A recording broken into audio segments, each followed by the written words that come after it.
All right. Now it's visible, I guess. Yes. Excellent.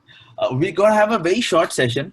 In this short session today, I am just going to share some tips and tricks which are simple to consume. Everyone can try it out as a contestant. And during this session, if you wish to ask me any questions at any point of time, just interrupt me at free will. I'll be more than happy to answer any queries that prop up in your head. So today's session, as I said, all about contest evaluations. The first thing that we are going to cover today is before the speech contest. So ideally, as an evaluator, what should you do before a speech contest begins? So okay. Three parts to today's session. Quickly, how do we prepare well for the contest? What do we do well during the contest as an evaluator? And then after the contest, what are these good things that we can do so that even after competing, we don't just come out as winners, but we come out as better evaluators as well. First thing, before the contest, reading the basics from the online resources. Back in the day, we had some beautiful manuals where we could read through a lot of stuff about the basics of public speaking. Toastmasters, different speech projects, different nuances of speech, be it content or delivery. Now you have the online resources via Pathways. So one of the top recommendation towards doing your homework for a contest is reading the basics online. Because at the end of the day, this test speaker that we are going to get at any contest is going to be a speaker who is quite new to Toastmasters, been there for a while, but not too experienced. So that you're always going to get in a lot of basics that the speaker does really well and some basics that the speaker can improve. So reading your basics, polishing off, and calibrating your brain towards trying to observe those basics at a contest always helps. So basics from the online resources, a top recommendation for a homework to the contest. Recommendation number two, there is a plethora of basics that you can go through, and it can overwhelm anyone for sure. So the second thing that your brain requires is structure, and creating a template for delivering your evaluation gives a lot of structure. So when I say create a template, it doesn't mean giving analogies like your speech was like a flower, and if the content was the petals, your delivery was the thorns. You don't do things like that. That's not what I mean by template. By template, what I mean is the way you want, in which you want to structure your evaluation. Now, how do you want to structure the commendations? How many commendations? How do you want to transition? How many recommendations? The summary. So trying to structure that. So a typical contest evaluation has 5 parts to it. The first part is an introduction. The second part is the commendations. The third part is the transition from commendations to recommendations. The fourth part is the recommendations, and the fifth part is the summary. So you would maybe want to structure how you want to go about all of these parts in your head so that these basics, these nuances of speaking which you wish to observe don't overwhelm you, and you don't end up making creating a lot of chaos while delivering the evaluation, because a lack of structure would lead to chaos on stage. So creating the template to deliver the evaluation helps. And third, uh, preparing mentally to be the first speaker at a contest. So you know how the contest works. You have the evaluation test speech, 5 minutes, you make the notes, and that's it. You're done. You have to go in next if you are the first evaluation speaker. Now, what I strongly recommend is to prepare for being that first speaker, to prepare yourself to ensure that within 5 minutes you can get in the notes, you can elaborate on your notes, you can structure things in your head, and be ready to deliver your evaluation speech in 5 minutes. So if you do that, whatever number you're going to come in the contest is just going to be a bonus. If you're second, great. If you're last, great, because you're always prepared to be the first speaker.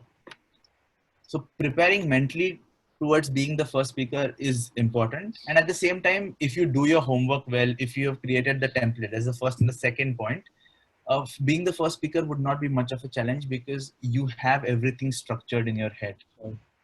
A quick tip here, as part of a preparation before the contest, is you should ideally try to have even the evaluation notes structured down. So when you get the blank sheet from the contest judge, uh, contest chief judge, try to create even a simple little structure where you can just fill in through the bullet points while looking at the speech. So that really helps us. So by looking constantly on a piece of paper which has a structure, even your brain gets trained to deliver the speech in the structure in which you've taken the notes. Yes. Try doing that. It's a simple little trick, and it has helped me immensely from delivering evaluations which are all over the place with so many points that I wish to share is so amazing, to filtering it out and structuring it so that it is very easy to deliver on stage and very comprehensible for a first time listener as well.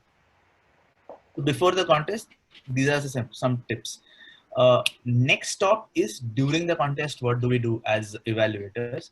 But before we go there, anyone wishes to ask any question, anything off the top of your head right now? Anything that you want to clarify?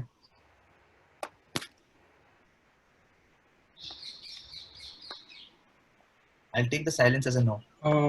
Pramod, I have a question. Can you repeat the part where you mentioned about the transitions from commendations to recommendations and all? Can you just explain a little bit more again? Oh, we'll come there. Later during the presentation, we are going to touch base on that. Okay. So what I merely said was 5 parts to an evaluation: an introduction, commendations, transition from commendation to recommendation, your recommendations, and the summary. I will touch base on each of these parts in a later slide. So hold on to your question. Anyone else has anything, or I'll go on to the second part. Yeah, hi Pramod, this is Naveen. Hi Naveen. The query I had was preparing for being the first speaker. Like even during our common meetings, after the prepared speech, we have a table topics which gives us 20-25 minutes, and then we go for the evaluation. So is there any way to kind of how would you do it, considering we just get 5 minutes and bang, you're the next evaluator? Is there any way of doing it, or is just trying to be mentally saying to yourself that you only have 5 minutes and then you're in next? Actually, Naveen, thank you for bringing this up. I missed the what here. So in fact, it's both. First off, you just have to take it as a default that, you know what, I'm going to be the first speaker. So there are no two ways about it. It's like either you're going to be happy that you're the first speaker, or you're going to be pleasantly surprised that you're not. Okay. So that's like a good start to mentally condition yourself to be the first speaker. Now, what do I do to ensure that I can do it? Number one, as I said, as long as your basics are in order in your head, you know what you want to observe. So there's no chaos of interpretation. You know all the set of filters that you want to look at a speech from, and you can quickly take the notes. That's one part. The second part is taking the actual notes. So if you've created a template in your head, how you wish to deliver your evaluation, and maybe you replicated that sort of a template on a piece of blank paper, while looking the speech and taking quick bullet pointers as notes, you can already fit in your observations inside that template. So you're saving that amount of thought time to fit all of your evaluation observations into a template. You've already done that on a piece of paper. So now the only thing that's left to do is, for certain pointers, you may want to elaborate or add certain examples, and you might want to, in your head, come through some kind of a catchy introduction and just attune your mind to summarize this evaluation towards the end of your evaluation speech. That's about it. That's the only thing that would be left, that will be left to be done in the 5 minutes that you get as an interval. So this really helps. And now to practice this, YouTube speeches. Just go to YouTube, open a random speech, and try to note down the evaluation within the 5 minutes window and deliver it immediately. You will realize that you will begin with missing many things. And as and when you do this repeatedly, you are drilling your mind now to be able to do that very easily. I know of a champion evaluation speaker, a district champion himself, who, as a practice at club meetings, used to evaluate all the speeches in the meeting within the 5 to 10 minute time frame, without the table topics, towards his preparation for the evaluation contest. And he would get his points in line because he's trained his mind to templatize his evaluation, jot down all the points in that template, and quickly deliver it, not taking much time to streamline the thought into an evaluation speech. So that practice and that preparation mentally and acceptance that I'm going to be the first speaker helps them. Thanks, Pramod.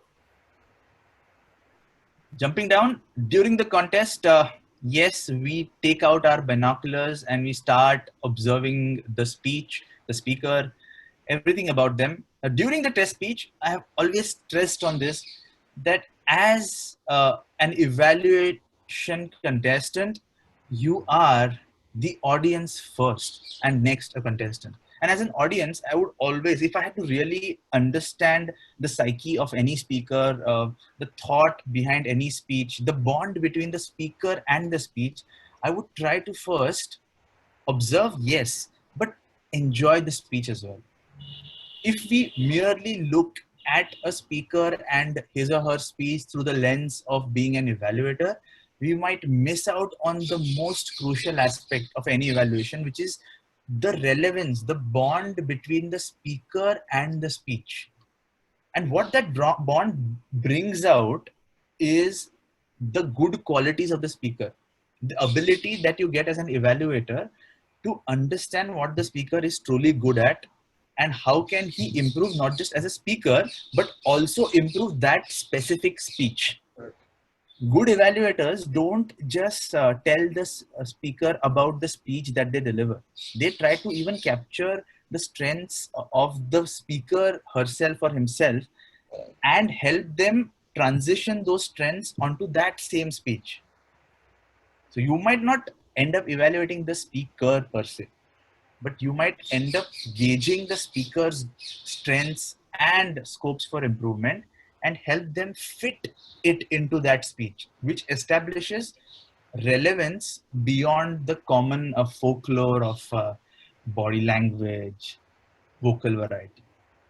So you need to, or as evaluators, we are the audience first, a keen, curious, anxious audience. We really want to observe, evaluate, yes, but primarily also look to enjoy. Try to find what I love about the speaker. And that's something I have tried, comes with time, but helps a lot to understand the speaker, their strengths, their bond with the speech topic. And eventually you can come up with better, sharper recommendations. So that's the first thing. Observe, but look to enjoy the speech more. Make bullet points, avoid detailed write-ups.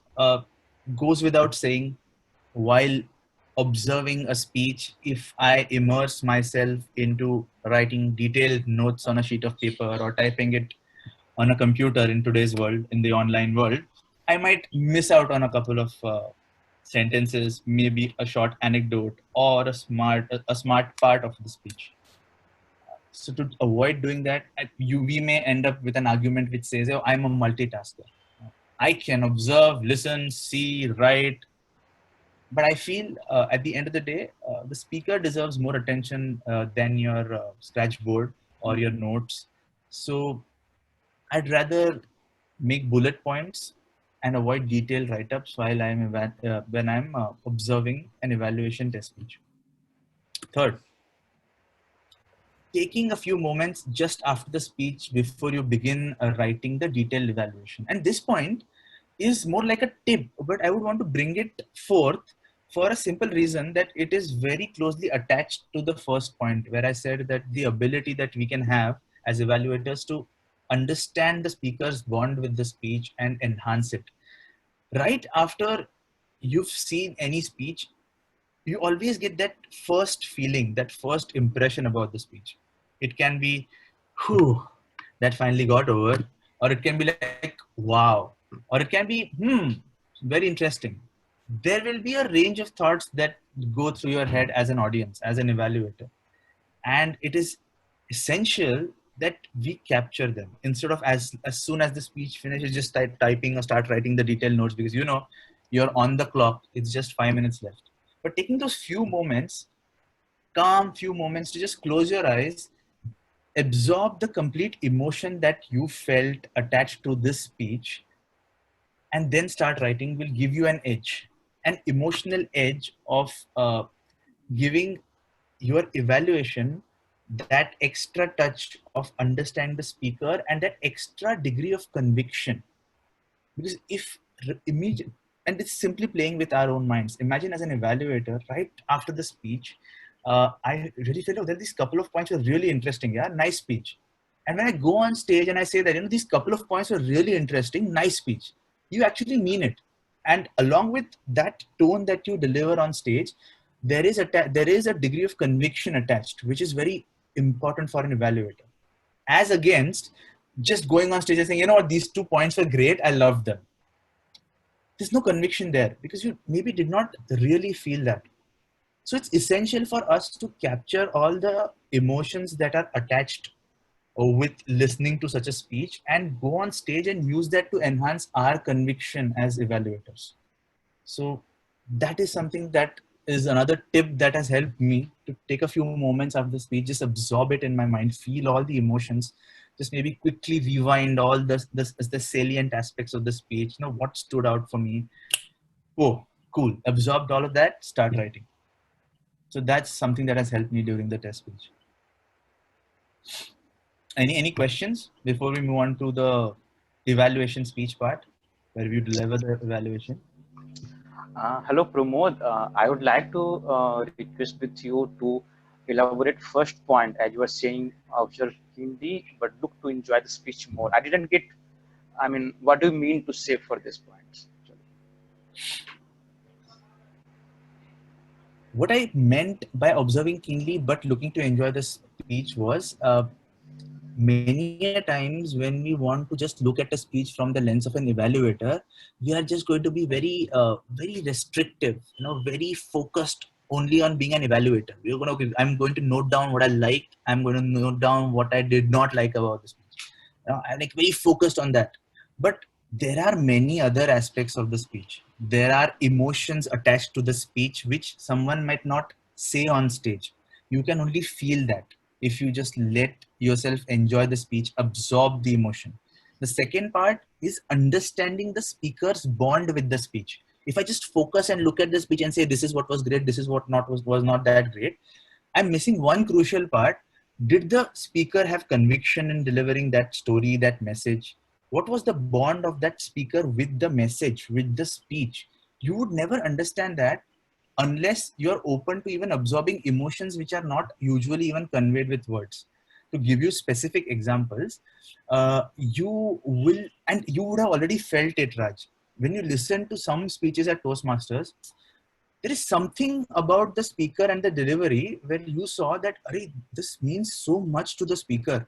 I feel that they are like one with the speech and they really believe in what they're talking, their experience, they're actually in sync with their emotions. And then there'll be the second type of speeches where they say, it's interesting, but it doesn't feel like the speaker has gone through it. It is just like good to hear, good to see, but I don't really feel the emotional connect. That is something that you can capture by being open to enjoying the speech, trying to figure out the good things, the things that you found were slightly disjoint, instead of just looking at through a narrow lens of, you know, body language, content, anecdotes, personal story, stage usage, vocal variety, something on those lines. So So, observe. so you mean like we should not be restricted as to the particular points which they learn as per voting ballot maybe, but we should feel like we should create broader mind as a ballot. You mean? As an event, I'll give you an example, Raj. At one of the at the district finals in Indore, we had a speaker. I had a test speaker in the contest. She spoke about salsa, the dance, okay, not the food. And she's very passionate about salsa, like really passionate. So when she was talking about salsa, I could see that this smile on her face.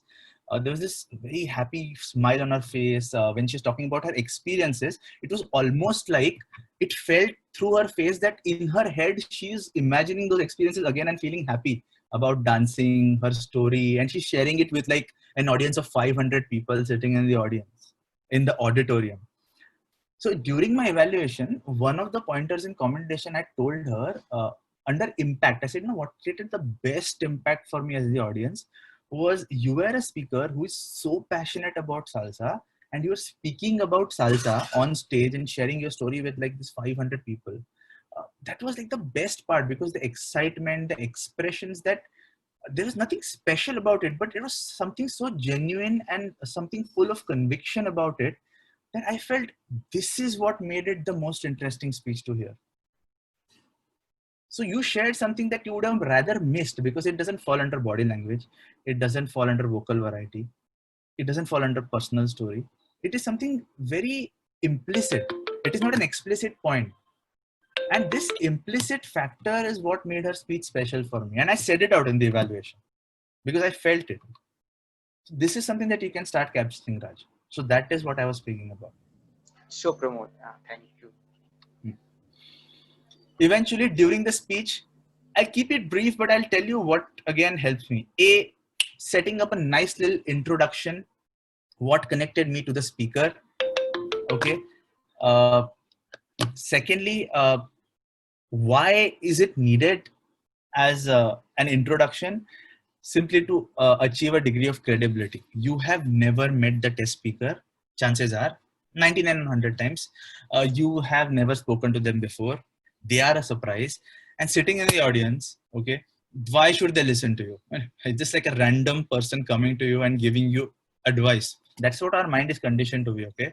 So at a contest, an evaluator coming and giving a test speaker evaluation is like a random person coming to you and saying, hey, you know what, you should just pick your life up, start waking up early, start exercising. And we know it is true for most of us. But who are you? I don't even know you. What's your credibility in giving me an evaluation? So that first pointer as an evaluation always helps set a good degree of credibility, not just for the speaker, but even the larger set of audience sitting at a contest. What it does, it actually establishes a connect that you have with the speaker or their topic. So if a speaker delivered a speech on salsa, I would end up saying, you know what, when you said salsa, it got me excited. The foodie in me was excited. But then you said dance. But nevertheless, you had caught my interest. Simple connection. But at the end of the day, it creates that connect with the speaker, because then the speaker is more receptive to you as an evaluator than otherwise, than a random stranger coming on stage and saying, now listen to me because I'm going to tell you how you need to be better in life. So you don't want to be that person. You'd rather want to be that a person who's affable, who comes on stage and first establishes that mutual connection, that interest, and then goes on to deliver your evaluation. 20 seconds though, not a long story. 2-3 sentences, wrap it up. Next, commendations. Here, I would want to specifically stress on 2 specific points within commendations. Point number 1, when you commend someone, there's a difference between a commendation and flattery. Okay, flattery will just tell you what. Okay, like your speech was amazing. I loved your speech. I've never seen a better speech in my life. I mean, you are the best speaker ever. That is the what. Okay, it's flattery. The why makes it a commendation. So I thought that your speech was amazing because you spoke on a topic on which you were really passionate about, and you shared a set of personal stories which helped me connect a lot to your expressions, emotions, and you as a speaker. And that's why I thought you're amazing. So telling the why is important. A lot of us, even in the most elaborate of commendations, skip the why. We might end up saying you introduced a personal topic, you brought in characters, you had intonations. That was a great thing I liked about your speech. You still skip the why. Why was that good? Because maybe introducing characters makes it seem more like a story which caught and captured and continued my interest in listening to you, or by bringing in personal stories, you brought a degree of credibility, which made me believe that even you really believe in the speech topic. So the why is important here, not just the detailed commendation. And the second sub point within commendations is, uh, see, if you look at a speech like a tree, okay, the roots and the stem is the content. Okay, the leaves, the fruits, and the flowers are your body language, uh, expressions, voice, humor, and a lot of us end up giving a commendations based only on the leaves, the flowers, the fruits. But I would really want to urge the largest set of audiences, prospective contestants, to be able to observe nuances of speech content and deliver commendations as well as recommendations on the speech content to begin with, and then transition on to the leaves and the flowers and the fruits. So two specific recommendations, two specific suggestions in commendations. One is the what and the why. And the second one being focus on the content. The content is the king, and it's not an overstatement. So let's focus on that as speakers, as evaluators. Transition. Interesting transitions help. So that the transition can be as subtle as the biggest room in the world is the room for improvement. And so let's see what you can improve. Or transitions can be something related to the speech theme, just to make it interesting. You want to sound interesting as an evaluator. So I always said that, taken a road trip. You heard a speech about a road trip, and the speaker spoke about how they enjoy traveling. You see, every road trip requires a car, and every car for a road trip requires some oiling. So let's see how we can oil your speech to make your car more efficient. So something on those lines, quick 10-second transition, your evaluation up, and makes it interesting, because what's going to come are the recommendations. So this also ends up serving like a spirit before you put in the syringe. Okay, so that's how you have a simple little transition. Don't stretch it out. Don't make an anecdote of a transition. 10 seconds, boom. Recommendations. Here, I recommend that you use the stage more. I recommend you have more vocal variety. Your conclusion could have been stronger. Your story could have had personal, your speech could have had personal anecdotes. You'll have a lot of these recommendations, but in the recommendations, it is absolutely mandatory to have the what, the where, and the how. Remember our very recently conducted appraisals, where most of our managers would have ended up saying, you know what, you need to improve, but they never told us where and how. You don't want to be that evaluator, do you? You want to be a person who tells the speaker what to improve, where to improve, and how to improve. And even if it means that instead of giving 3 recommendations, you give 2 strong recommendations, it doesn't matter, because you've given complete justice to the speaker and their speech. And as an evaluator, you've even explained the speaker what to improve, where to improve, and how to improve. So one of the recommendations, for example, could be, as a speaker, I thought you could have brought in a bit of vocal variety when you are doing character anecdotes. So as characters, you could use your voice like, hey, what you're doing. And no, there's nothing. So just use pitch to bring in difference of 2 characters being played out as part of your speech. So you actually told them what to do, where to do, and how to do it. Simple example. And there could be many others. Your conclusion could have been stronger. So in the conclusion, what I felt that had you reinforced the specific purpose of your speech, something on the lines of A, B, C, whatever the specific purpose was, it could have reinforced it in my mind as an audience and stand out as the core message of your speech. Helps. What, where, how. Eventually, and this, the 5th thing that I'm going to suggest you is a game changer. It is like the masala in the Maggi. Now, without it, the Maggi is bland. And most of the contestants either just sprinkle the masala or just forget the masala. Okay. And this is the summary. Why do people forget the summary? Red card. No time to summarize. There's no time. but you forget the summary. And if you look at in contests, 8 out of 10 people won't summarize. And in fact, 4 out of 8 would want to summarize, try to summarize, but they were like, but it was nice and I would love to hear your future speeches. Because there's no time management there. But summary is the key to a contest. Summary will help you stand out as a speaker, as an evaluation speaker. How do you do it? You have taken bullet points, right? Remember the first slide? Bus. Use those bullet points. Don't explain the point again. Don't explain the what and why, or the what, the where, the how. Just the bullet headers of each of your points. So I loved A, B, and C about your speech, and I felt D, E, and F could be improved. And you conclude. That's about it. It doesn't take more than 20 or 25 seconds. 30 is being luxurious with that added statement, which is, I look forward to listening to your future speeches. The age-old lovely statement.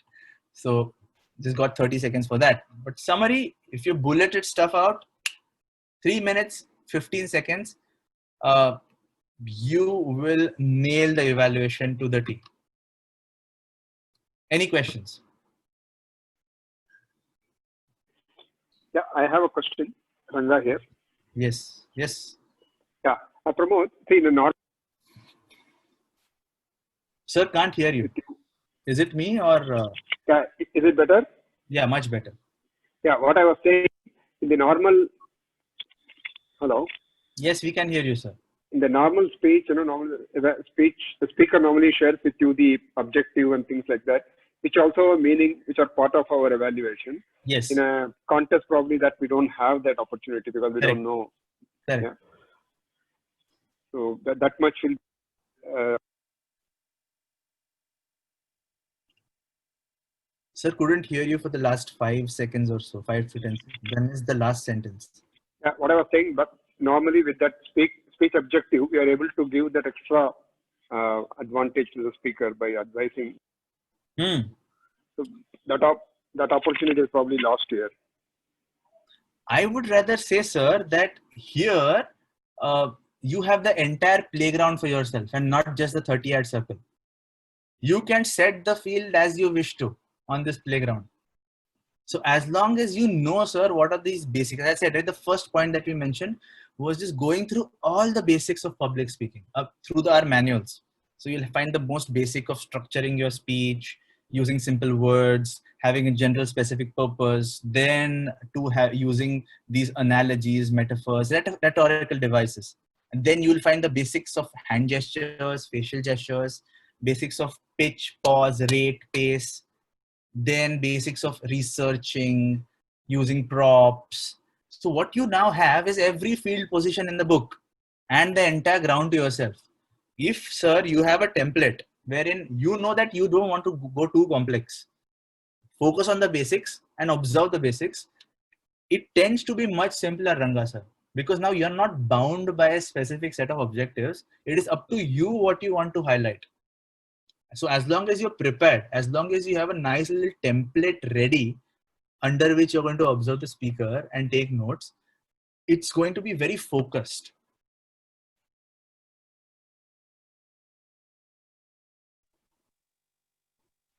Hello? Am I audible? Tuba? Yeah, Yes, Pramod, yes. you are, but Ranga's connection seems a bit weak. Okay. So Ranga sir, as I was saying, as long as we have our basics in place, definitely a speech objective will give you 3 or 4 things to observe. Basics will have 40 things. Okay. We have to decide, these are the bare minimums that we're going to look at. We have the template ready.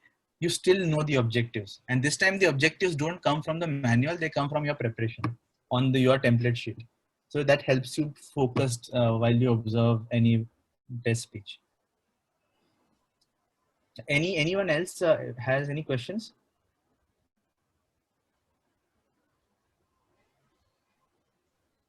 So Pramod, when you say do not go beyond the normal, vocal variety and everything, then what sort of things should you be looking for an improvement? Because mostly what I do in evaluations is that is kind of like my backup plan, the vocal variety and hand gestures, because these are easy to point out. But like if you have to go point out something different, how do you go about it? Practice, Tuba. It's pure practice. I am not saying do not go there. That's absolutely necessary. A tree is always maybe judged by the fruits it can bear, the sweetness of the fruit. So the vocal variety, the body language, the humor is always important. You can never underestimate or understate that. But the tree's ability to continue to deliver such fruits depends on the stems and the roots, which is the speaker's inherent qualities. So the speech's inherent value. How can a speaker not just be a better speaker on stage, but also a better writer of speeches? You remember the words most of the times, not how they were spoken. Okay. So, like if you think of Martin Luther King Jr., what do you remember? I have a dream, the speech, right? He delivered. But I am sure that most of us have never heard that speech, like him say it. We just read it. And maybe those are the words that you captured. A lot of these quotes that you have heard, a lot of these things that people say, they ring a bell in our head because the words are powerful. The words are very important. So the idea here is to, as an evaluator, to understand what makes a good speech. Content makes the good speech, and delivery merely enhances it. So we have to train ourselves to observe the content and its nuances. And trust me, Tuba, the best part about doing this or learning this would be, you will become an exceptional writer of speeches. Your thought process will evolve as a speech, as a person who writes their speeches, as a person who loves writing, and eventually your observation goes without saying improves. So that is something, it's difficult. Nobody said it was easy. But because you have the ability to do it is what differentiates you from the crowd.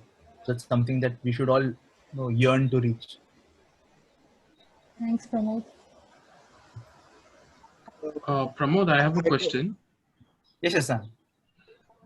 So when you said we have to give examples when we give recommendations, Yes. we like for example when we are talking about vocal variety or some body language. So we have to repeat the words or those sentences, like the characters that you mentioned. Hey, how are you? Not very good. So at that point, how much should we recollect those exact words? Because when we're listening to the speech and when we're taking bullet points, we cannot write the entire sentence, or while delivering, we may not exactly say what they said.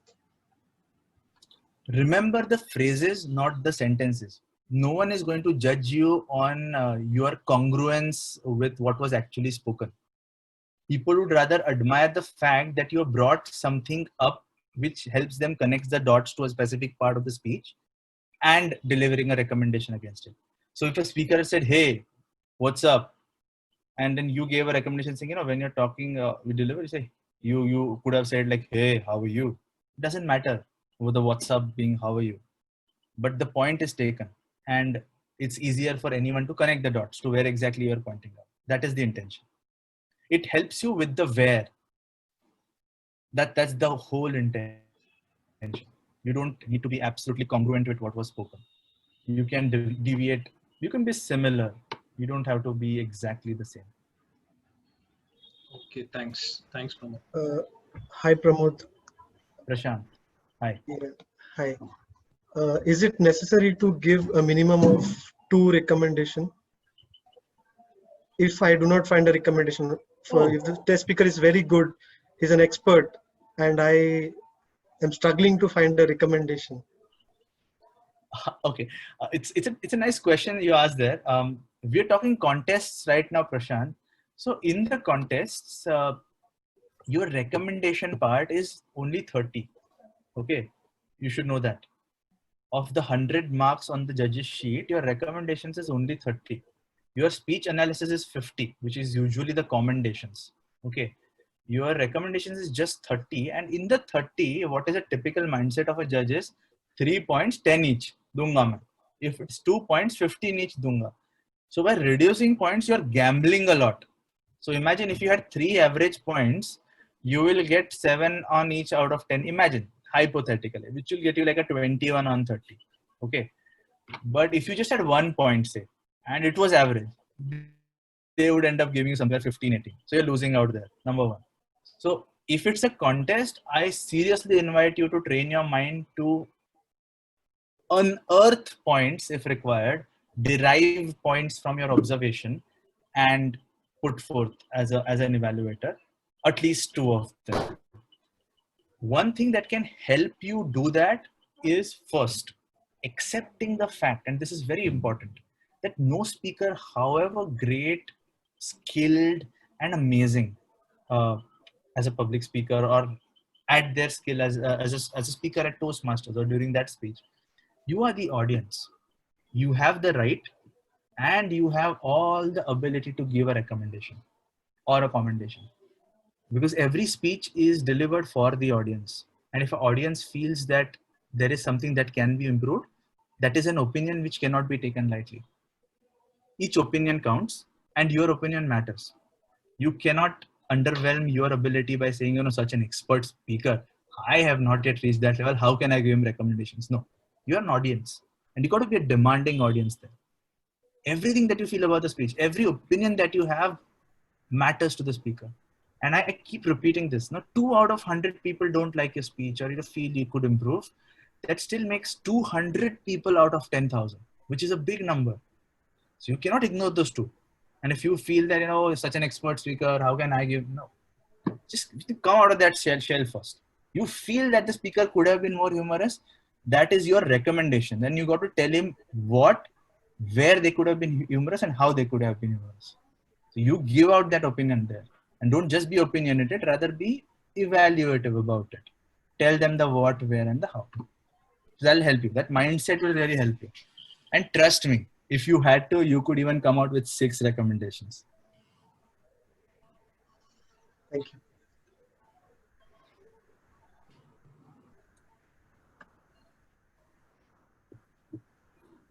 Shall we move quickly to the last part, which is more hygiene, but we should do it.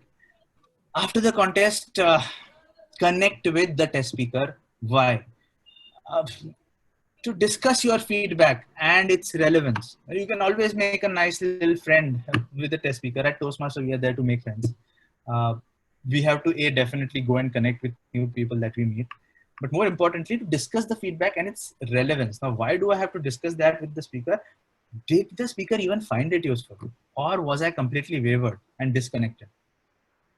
Having a conversation will help me understand that as an evaluator, and next time it will only make me better as an evaluator. I would know the points that maybe I wanted to convey, but I could not convey in the best manner because what I said is not what the speaker understood, the test speaker that is. So it gives us a lot of candid, implicit pointers as feedback for our evaluation. So in one thing, definitely go to your mentor and saying, how do you like my evaluation? Can you give me feedback on my feedback? That's great. But the best thing that you capture is going and speaking to that speaker, the test speaker, and saying, तेरे को समझा क्या मैं क्या बोला? अगर नहीं समझा तो problem है. Then we'll have to go back and remold certain ways. So that is something that you can achieve through this conversation. And eventually, it's not just about going and delivering a speech. It's about learning from the best who have made it so far. So contest is nothing different. You ensure that after you have spoken, don't be anxious कि अब मैं किसी का evaluation, I will not listen to anybody. Okay, no, I can't do. I'm too anxious. No, I think it's a pedestal for us to go and learn to be better. Listen to other evaluators. Note down points which you missed. Okay, or points chodo. I'll tell you. Note down perspectives that you missed. You will definitely come out with a couple of new perspectives out of every contest saying, yeah, I never looked at a speech from this angle. I think this is a great point. I'll try and do that next time. This is what makes us better evaluators. Not just learn from our experience, learn from others who've been doing that and have reached. So you do these couple of hygiene things, contest is not just a winning experience, but it is also an enriching experience, guys. So yep, we're done. I think I took more time, but yep, these are your points, quick pointers which can make the contest experience pleasant, enriching, evolving. Any questions off the top of your head right now?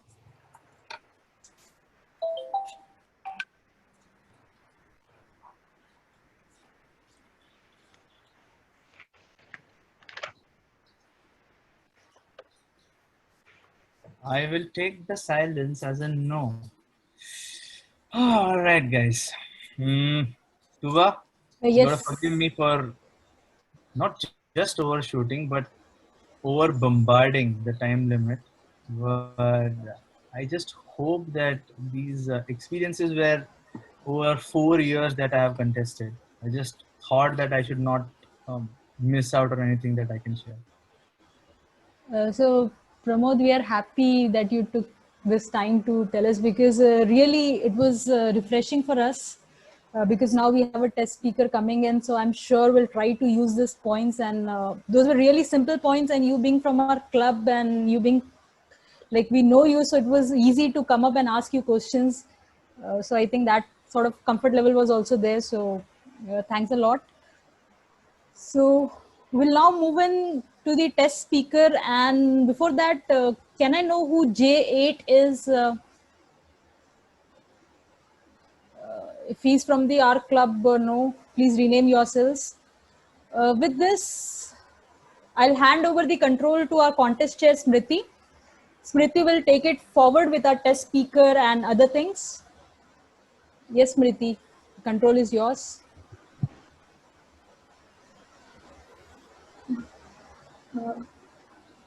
Good evening, everyone.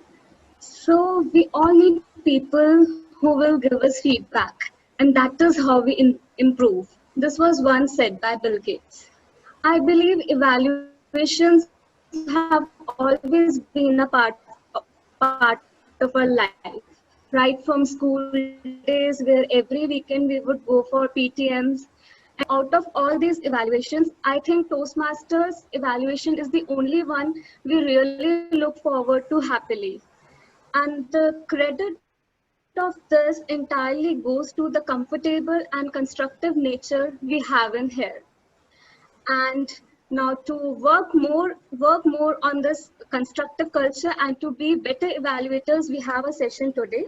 And to begin with the journey, let us call our test speaker of the day, Lalini. Please help me welcome Lalini. Am I audible and visible? Yes, you are. Thank you. Atif, can we share timer? Yeah. Are you able to see timer card? Yes. Okay, so Lalini, smell the flowers on the way. Smell the flowers on the way, Lalini. Seated in an express train and sleeping, as the world is moving at a faster pace in my window, I just am snoozing, and then I hear a sound, a very irritating sound. Buzz, buzz, and I woke up. To my surprise, I found a bug near my plate.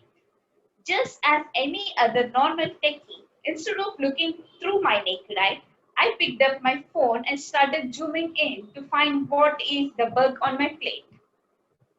And I don't know if I was dreaming, but to my surprise, I hear a small voice yell at me. Did you smell the flowers on the way? Startled and surprised, I gave an automatic reply. I was busy. Did you? And the bee replied, no matter how busy I am always smelling the flowers on the way. And I will also spread the perfume around. Good morning, my dear Toastmasters and guests. Our life was very much like that of this busy bee. In spite we are busy from collecting success just like the bees collect honey from the flowers. Did we smell the flowers and spread the perfume around while living our lives through this rat race? Let's have an action replay. Fast forward more, please, because I'm busy. When we are born, even though we are busy giggling all the way, through putting our feet inside our mouth and through taking the first steps by falling every time and through trying to lip sync all the sounds and expressions from all the adults and imitating them, we learned a lot. We failed a lot, but still we never forgot to chase the butterfly even when we are so busy. When we were kids, we are busy crunching algebra, trigonometry, and whatnot. But still, we did find time to flaunt that new hairstyle and outfit of ours. Of course, in the middle of all this peer pressure, we did have time to have that good lunch in the last bench and playing video games in the class. Now, that all may sound like child's play. Even within years of incredible learning and incredible fun and incredible busyness, we did enjoy. But what happened now? As we outgrow our uniforms and are donning ties and suits, the adulthood emerges. So does the new classification. The morning, the night, the weekdays and weekends. This new paradigm made us think that life is to live on the weekends, while money and work should be on weekdays. So we run, grab as much as we can, as we run as quick as we can. We pass our mates and some of our mates pass us, and everything goes at such a pace that sometimes we gasp out of breath. And this is the time to pause, zoom and observe and maybe feel more better. There is nothing wrong to be expectant and ambitious, but it is far more better to be grateful. After all the hard work that took a lot of time and effort, the reward is the one we should need a little more time of ours, just so that we could enjoy and smell the flowers in our life. Enjoy the latest promotion you got, throw a big party, and whenever you get a letter of appreciation, reflect what made you get the letter of appreciation. What's the best thing you have done to be in the place you are? Look back and thank yourself. Thank the things you have. Thank the people you have in your life. Feel the morning breeze and the bright sun when you wake up. These are the things we don't need to work anything, but we get to enjoy the fruits of. Thank your mom for the wonderful meal that she made, and don't eat it hurriedly while binging on Netflix or going through an email or just working. Instead, eat it without any distractions, focusing on your food, and eat it heartfully with content. Can't we do this simple thing for ourselves? We have been doing this our entire childhood. And those were the most productive years of our lives and also the most content and grateful years of our life. So just stop looking at your social media, complaining, accusing, blaming, imagining, expecting. Instead, take a closer look at the flaws in our lives. It's not just the eternal flower that can be carved in glass that is beautiful. Even the minute flower that will be dry today night can still be beautiful and can still be a great memory and inspiration. So I urge all of you to pause for a while, to zoom at the details of our beautiful things in our life, and be grateful, be joyous, be yourself, have fun, live life. You can achieve more when you are grateful, because when you're grateful, you feel you are responsible to your current life, and grateful is the harbinger of more success. All the best to all the busy days, but don't forget to smell the flowers. Over to you, Kandash.